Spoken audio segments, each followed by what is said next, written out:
اب میں نے چونکہ اس کا ترجمہ یہ کیا ہے کہ یہ وہ کتاب ہے کہ نہیں ہے کوئی شک جس میں، یہ لفظی ترجمہ ہے، یہ وہ کتاب ہے نہیں ہے کوئی شک جس میں۔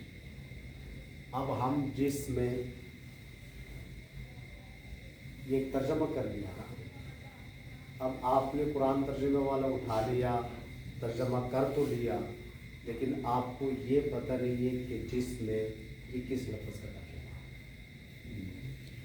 اگر یہ آپ کو پتہ ہوگا تو آپ کو ترجمہ والا قرآن کی ضرورت نہیں پڑے گی۔ جب آپ ویسے ہی ترجمہ کرتے رہیں گے تو مطلب یہ ہے جب آپ کو الفاظ کی پہچان ہو تو پھر جس وقت آپ ویسے ہی تلاوت کرتے رہیں گے آپ کو ترجمے کا خود بخود پتہ چلتا رہے گا، چاہے قرآن ہو، قرآن ہے یا حدیث۔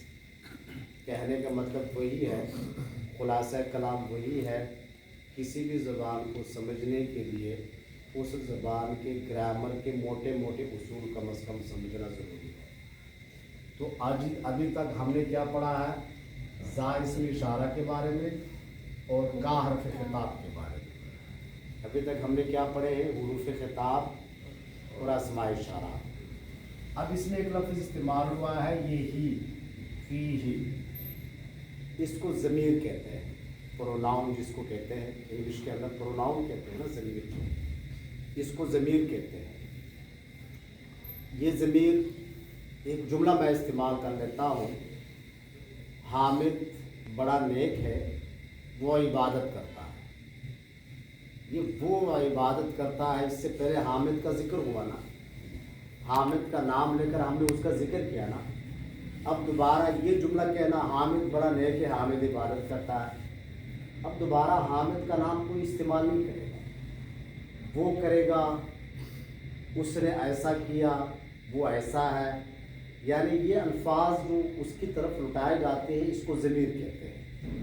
یہ اردو کے اندر بھی استعمال ہوتا ہے، انگلش کے اندر بھی استعمال ہوتا ہے، ہر زبان میں استعمال ہوتا ہے، پنجابی کے اندر بھی، پشتو کے اندر بھی، سندھی کے اندر بھی، بلوچی کے اندر بھی، یہ ضمائر ہر زبان میں استعمال ہوتے ہیں، لیکن عربی میں اس کو استعمال کرنے کا ایک خاص طریقہ ہے۔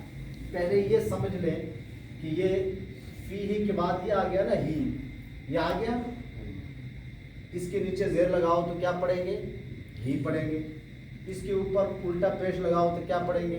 وہ پڑھیں گے، اس کے ساتھ، اسی کے ساتھ یہ ہوا واو لگاؤ تو ہوا پڑھیں گے۔ یہ تینوں ایک ہی چیز ہے، یہ تینوں ایک ہی چیز ہے۔ لا الہ، لا الہ یہاں پر زبر پڑھ لیا، وہی چیز ہے، بلکہ اصل میں اللہ، یہ ضمیر نہیں ہے، مجھ سے غلطی ہوئی، یہ ضمیر نہیں ہے۔ لا الہ الا ہو، یہ ساری ایک ہی چیز ہے۔